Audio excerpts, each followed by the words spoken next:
So we are reading from 9th chapter of Bhagavad Gita, text 10. Very famous verse in Bhagavad Gita. Maya Adhyakshana Prakriti Shriyata Shacharacharam. Maya Adhyakshana Prakriti Shriyata Shacharacharam Hetuna Anena Hetuna Anena Konte Jagatu Pari.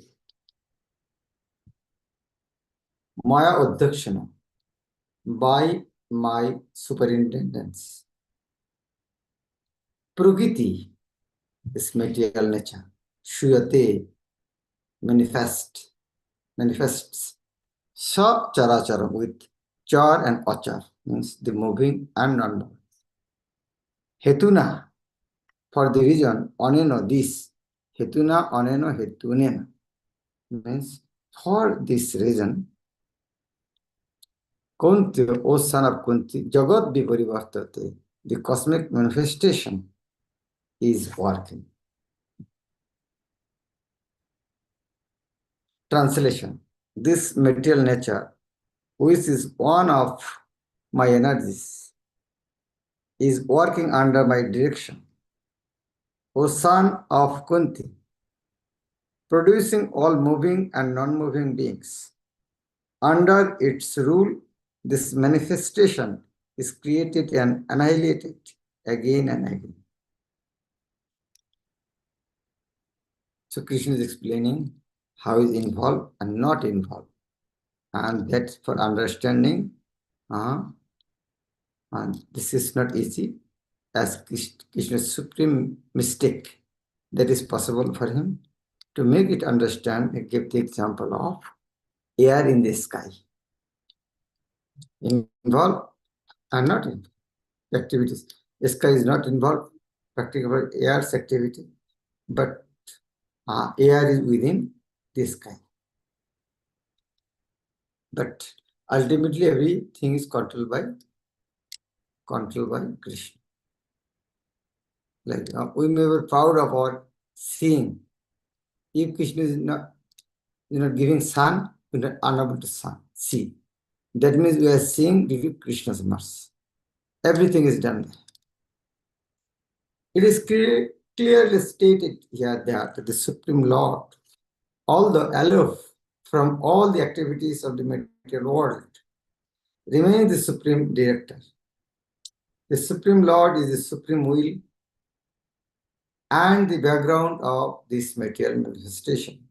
But the management is being conducted by material nature. Krishna also states in Bhagavad Gita that of all the living entities in different forms of species, I am the Father. Not only the Father. He said, I am the seed-giving Father, not Palak Pita, stepfather. The father gives seed to the womb of the mother of the child. And similarly, the Supreme Lord, by his mere glance, injects all the living entities into the womb of material nature. And they come out in their different forms and species according to their last desires and activities. All these living entities, although born under the glance of the Supreme Lord, take their different bodies according to their past deeds and desires. So the Lord is not directly attached to this material creation. He simply glances over the material nature. Material nature is thus activated and everything is created immediately. Because he glances over material nature, there is undoubtedly activity on the part of the Supreme Lord. But he has nothing to do with the manifestation of the material world directly. Another example here, or the food or the vegetations coming from the earth, but some plant produce poison, some pungent, some sweets. It is not earth's partiality. It is the defect of the recipient. How is accepting the wealth of the earth. Sun is giving sunshine. But some trees are observing that sun so heavily and they are stating blazing fire in the forest. It is not sun's fault that he is causing forest fire. But at the same time, this rubbing of the bamboos creates forest fire. It's indirectly Krishna is involved. But we cannot blame Krishna that you are making forest fire. But he is involved here. This example is given in the Smriti, where when there is a fragrant flower when there is a fragrant flower before someone, the fragrance is touched by the smelling power of the person. Yet, the smelling and the flower are detached from one another. Like if you take some sweet, it will decrease the size. But if you smell a flower, everything smell has inhaled, so there is no smell in the flower. It is not like that. It's a very nice example. When there is a fragrant flower before someone, the fragrance is touched by the smelling power of the person. Yet the smelling and the flower are detached from one another. There is a similar connection between the material world and the Supreme Personality of Godhead. Actually, he has nothing to do with this material world, but he creates by his glance and ordains. All energy is coming from sun, but when the worshipper of sun showing lamp to the sun, sun's power is not increasing, but the worshipper is getting benefit. In summary, material nature, without the superintendence of the Supreme Personality of Godhead, cannot do anything. Yet the Supreme Personality is detached from all material activities. So Krishna is controlling everybody, everything. But the fool and rascal don't know. But not knowing what is doing, avajananti mang mura manushim tanumasya. Param bhavam ajananta mama bhuta maheshwaram. Avajananti, they write. Try to remember this meaning. Normally, those who are in Bengali, Hindi and Indian languages, they may think avajananti means, but not knowing. No, Prabhupada is translating here, avajananti means derived. Mam, me, mura, foolish man. Avajananti mang mura, foolish man derived me.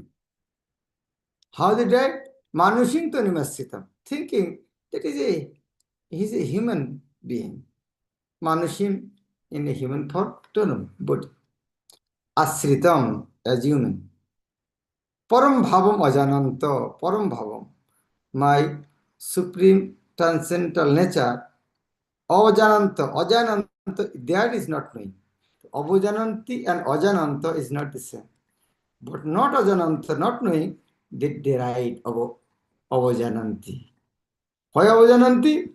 Due to ajananta. Mam, mama, my, bhuta, of everything that we, Maheshwaram, the supreme proprietor. Translation: fools deride me when I descend in a human form.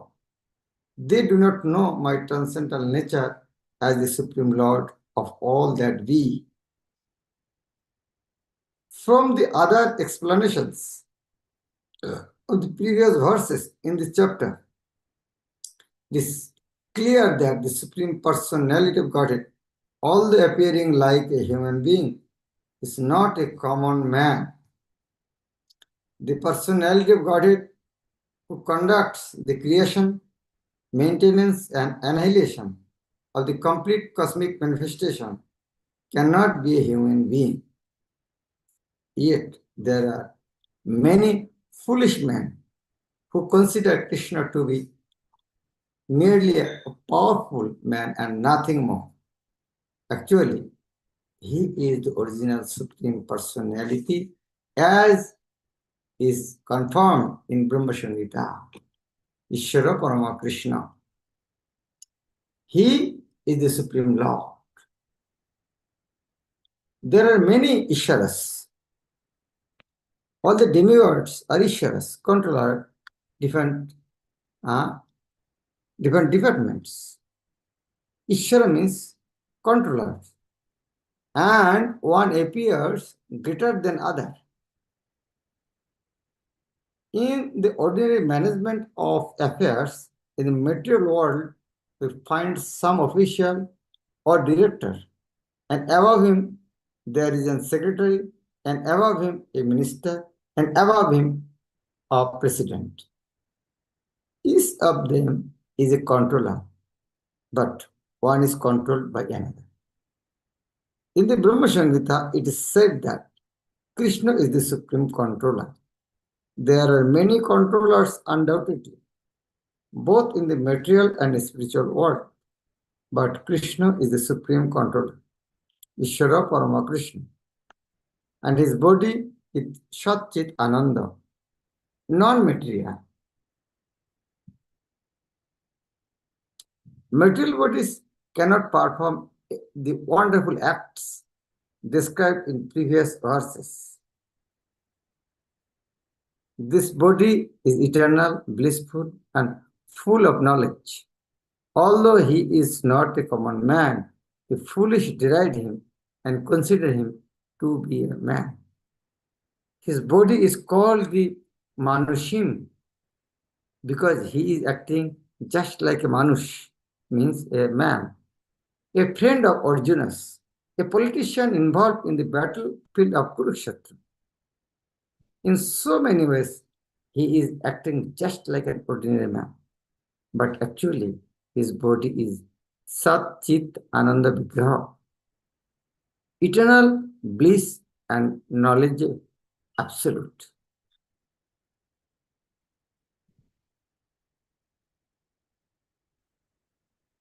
This is confirmed in the Vedic language also. Satchit Ananda Rupaya Krishnaya. I offer my obeisances unto the Supreme Personality of Godhead Krishna, who is the eternal blissful form of knowledge, is mentioned in Gopal Tapani Upanishad 1.1, first chapter, first verse. There are other descriptions in the Vedic language also. Tam ekam Govindam, you are Govinda, the pleasure of the senses and the cows. Satchit Ananda Vigraham, and your form is transcendental, full of knowledge, bliss and eternality. Gopal Tapani Upanishad 1:38. Despite the transcendental qualities of Lord Krishna's body, its full bliss and knowledge, there are many so-called scholars and commentators of Bhagavad Gita who deride Krishna as an ordinary man. The scholar may be born an extraordinary man due to his previous good work, but this conception of Sri Krishna is due to a poor fund of knowledge. I'm reading again this sentence. The scholar may be born an extraordinary man due to his previous good work, but this conception of Sri Krishna is due to a poor fund of knowledge. We cannot think Krishna is like that. Therefore, he is called Mudha, or only foolish persons consider Krishna to be an ordinary human being. The foolish consider Krishna an ordinary human being because they do not know the confidential activities of the Supreme Lord and his different energies. They do not know that Krishna's body is a symbol of complete knowledge and bliss, that he is the proprietor of everything that be, and that he can award liberation to anyone. Because they do not know that Krishna has so many transcendental qualifications, they deride him. Nor do they know that the appearance of the Supreme Personality of Godhead in this material world is a manifestation of his internal energy. He is the master of the material energy. As has been explained in Mamomaya Duratta, claims that the material energy, although very powerful, is under my control, under my control. And whoever surrenders unto him can get out of the control of this material energy. If a soul surrendered to Krishna can get out of the influence of material energy, then how can the Supreme Lord, who conducts the creation, maintenance, and annihilation of the whole cosmic nature, have a material body like us? So this conception of Krishna is complete foolishness. Foolish persons, however, cannot conceive that the personality of Godhead Krishna, appearing just like an ordinary man, can be the controller of all the atoms and of the gigantic manifestation of the universal form. The biggest and the minutest are beyond their conception. So they cannot imagine that a form like that of a human being can simultaneously control the infinite and the minute. They are so foolish and so proud that whatever they cannot understand, they cannot see, that is non-existent. Actually, although Krishna is controlling the infinite and the finite, he is apart from all this manifestation. It is clearly stated concerning his Yogameshwaram,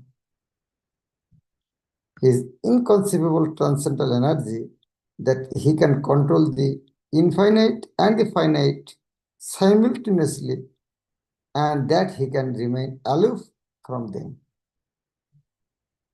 Although the foolish cannot imagine how Krishna, who appears just like a human being, can control the infinite and the finite. Those who are pure devotees accept this, for they know that Krishna is the Supreme Personality of Godhead. Therefore, they completely surrender unto him and engage in Krishna consciousness, means devotional service of the Lord. There are many controversies between the impersonalists and personalists about the Lord's appearance as a human being. But if we consult Bhagavad Gita and Srimad Bhagavad, the authoritative texts for understanding the science of Krishna, then we can understand that Krishna is the Supreme Personality of Godhead. He is not an ordinary man, although he appeared on this earth as an ordinary human being. In the Srimad Bhagavatam, first canto, first chapter, when the sages headed by Shaunak inquired about the activities of Krishna, they said, Kritavan kilo karmani, shaho ramena kashav, oti martani bhagavan, gurah kapata manushaha. Translation. Lord Sri Krishna, the Supreme Personality of Godhead, along with Balaram, played like a human being, and his so masked he performed many superhuman activities. The Lord's appearance as a man bewilders the foolish. No human being could perform the wonderful acts that Krishna performed while he was present on this earth. When Krishna appeared before his father and mother, Vasudev and Devaki, he appeared with 4 hands. But after the prayers of the parents, he transformed himself into an ordinary child. As stated in the Bhagavad Gita, Bahuva Prakita Shishu, he became just like an ordinary child, an ordinary human being.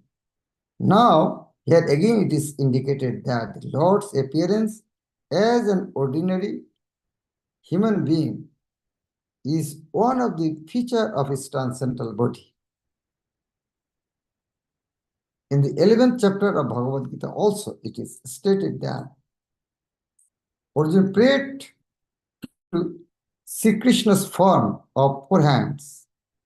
Tenaiva rupena chaturvujena. When Krishna showed Arjuna his Vishwarup, universal form, then he wanted to see his 400 form. After revealing this form, Krishna, when petitioned by Arjuna, again assumed his original human-like form, Manusham Rupam.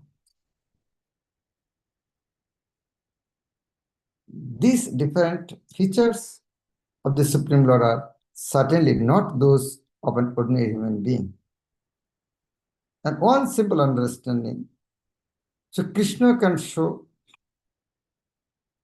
universal form, Krishna can show his Chaturvus form. That means Krishna is the reservoir of all these things. A king can play like a beggar. A beggar cannot play the role of a king.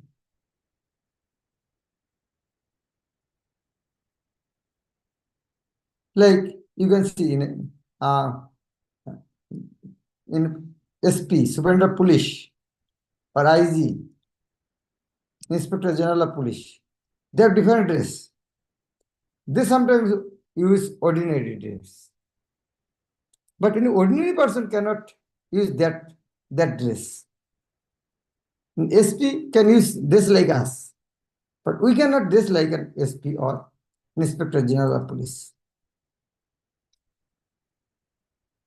Some of those who deride Krishna and who are infected with the Mayavadi philosophy quote the following verse from the Srimad Bhagavatam to prove that Krishna is just an ordinary man.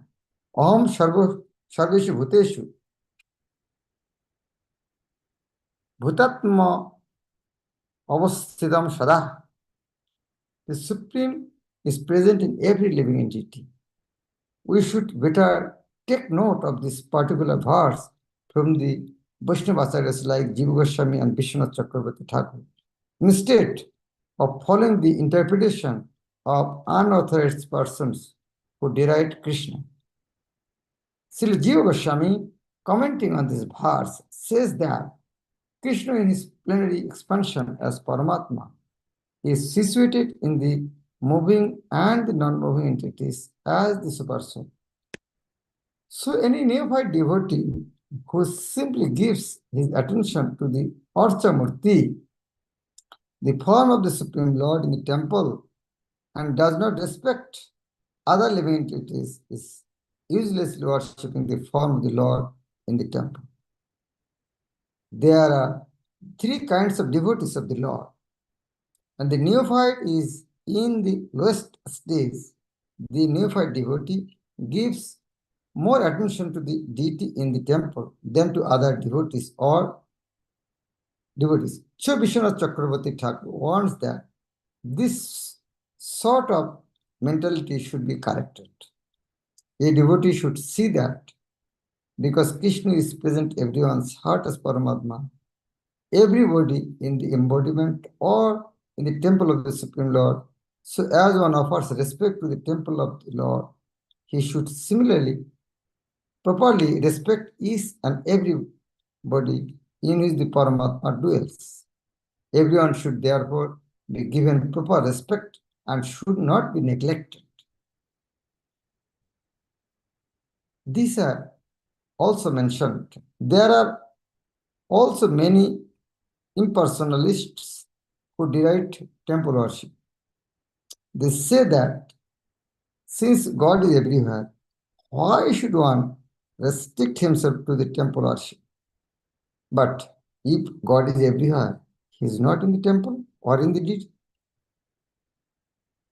Although the personalist and the impersonalist will fight with one another perpetually, a perfect devotee in Krishna consciousness knows that although Krishna is the Supreme Personality, he is all pervading as confirmed in Brahma Samhita. Although his personal abode in Golok Vrindavan and he is always staying there by his different manifestations of energy and by his planetary expansion, he is present everywhere in all parts of the material and spiritual creation.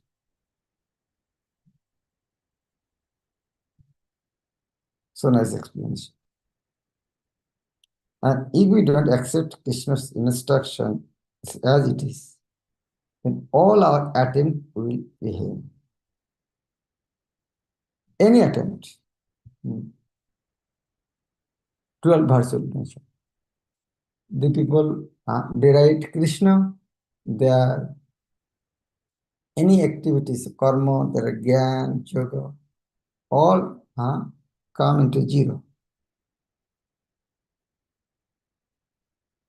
So when we see this type of purport, it looks that Prabhupada has so much love for Krishna.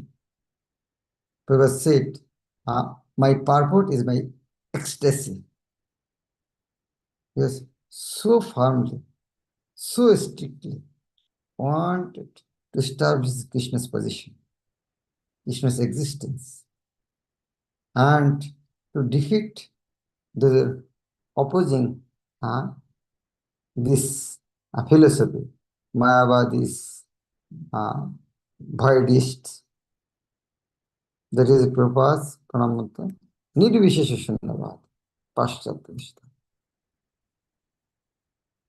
Hare Krishna. Thank you very much. I should stop here. I'm a little busy. Bhagavad Gita, it is clean. Nilambari Mataji, take a question tomorrow. Hare. Okay, Hare Krishna.